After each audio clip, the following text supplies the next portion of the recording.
ایران نے امریکہ کی یورینیم افزودگی مکمل طور پر بند کرنے کی تجویز مسترد کر دی ہے۔ بخاری صاحب، کیا لگتا ہے کہ اب مذاکرات کے چانسز دن بدن گرتے جا رہے ہیں؟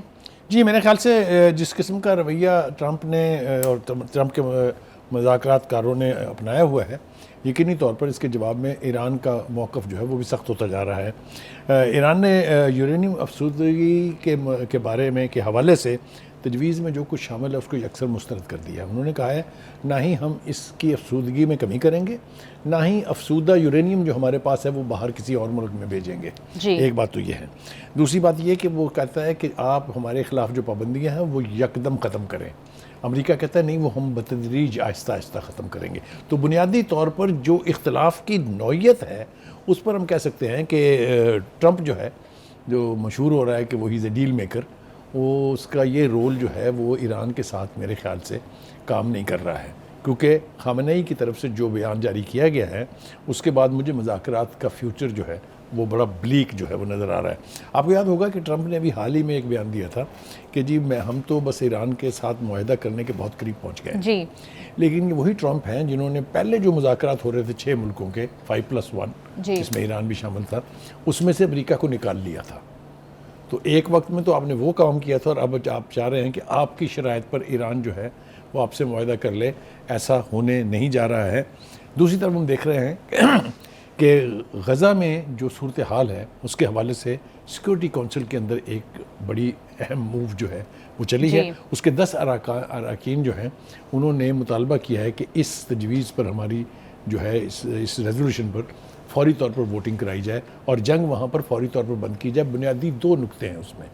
ایک تو یہ ہے کہ تمام یرغمالی جو ہیں وہ فوری طور پر وہاں سے رہا کیے جائیں گے، اور دوسری طرف یہ ہے کہ مستقل جنگ بندی کی جائے گی۔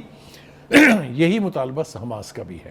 سو this is close to Hamas version جو ہم دیکھ رہے ہیں۔ جی بخاری صاحب، آرتھوڈاکس جیوز نے بھی جو ہے وہ نیتن یاہو سے علیحدگی اختیار کر لی ہے۔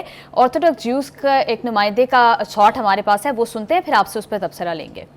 جی بخاری صاحب، کیا لگتا ہے؟ دیکھیے، یہ جو آرتھوڈاکس یہودی ہیں یہ بنیادی طور پر زائنزم کے خلاف ہیں جی، اور کسی بھی فارم میں زائنسٹ کو یہ برداشت کرنے کے لیے تیار نہیں ہے۔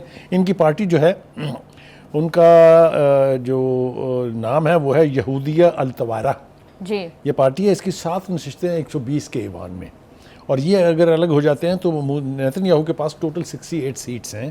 یہ 7 اگر کم ہو جائیں گی تو وہ بہت ولنریبل ہو جائے گا، اس کی حکومت کو شدید خطرات لاحق ہو جائیں گے، اور جتنے اس کے اوپر نیتن یاہو کے اوپر چارجز ہیں کرپشن کے، وہ سب کچھ بھی اگر ہائی لائٹ ہوگا تو پھر وہ آپ کی آبزرویشن ٹھیک ہے کہ اس کے دن جو ہیں وہ آلموسٹ لگتا ہے کہ گنے جا چکے ہیں۔ یہ اب بالکل واضح طور پر دکھائی دے رہا ہے کہ انٹرنلی بھی نیتن یاہو کو بہت سے چیلنجز ہیں۔ اگر آپ کو یاد ہو تو تل ابیب میں ہر دوسرے دن کوئی نہ کوئی بڑا مظاہرہ ہو رہا ہوتا ہے جو یرغمالیوں کی جلد رہائی کے ساتھ ساتھ حماس کے خلاف جنگ بندی کا مطالبہ کر رہا ہوتا ہے۔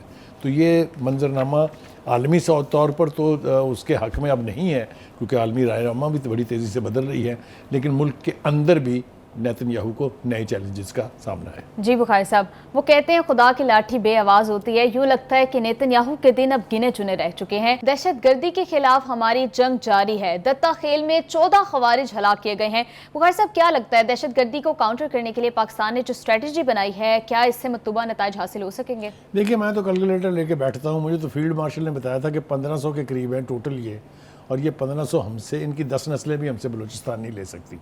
تو میں گنتا رہتا ہوں، 31 ایک دفعہ جہنم واصل ہوئے، 24 ایک دفعہ ہوئے، 17 یہ ہو گئے، 7 کل ہوئے تھے۔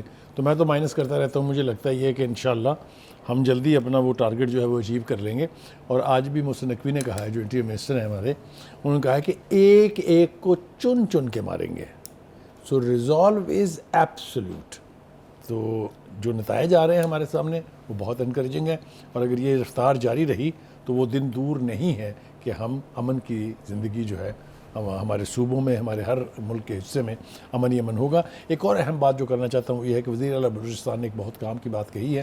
وہ بلوچ ہیں خود، انہوں نے کہا یہاں لوگ خود سے غائب ہوتے ہیں اور پھر غائب ہو کے اس قسم کی تنظیمات جو ہیں، جو دہشت گردی کی تنظیمیں ہیں، ان کے رکن بن جاتے ہیں، اور ان کے رشتہ دار جو ہیں وہ لے کے بیٹھ جاتے ہیں بینر مسنگ پرسن.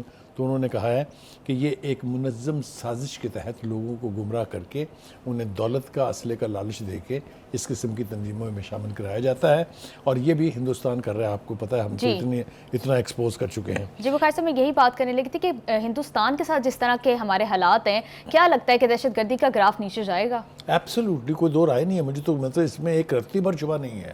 ہم نے 3 دفعہ, جو میں گنوا چکا ہوں آپ کو, یہ کامیابیاں حاصل کی ہیں, اور اب تو چونکہ ٹوٹل ریزالو یہی ہے ہماری حکومت کا بھی اور ہماری مسلح افواج کا اور تمام جو ہماری ایجنسیاں ان کا, تو یہ نتیجہ تو بہت جلدی سامنے آنے والا ہے کہ یہ خطہ جو ہے یہ دہشت گردی کے اس ناسور سے بالکل پاک ہو جائے گا.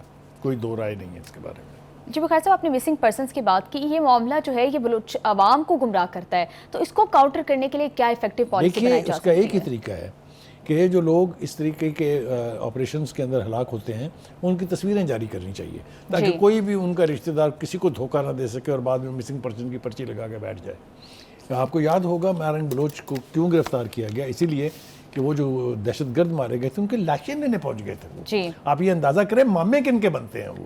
جی بخاری صاحب, آپ بالکل ٹھیک کہہ رہے ہیں.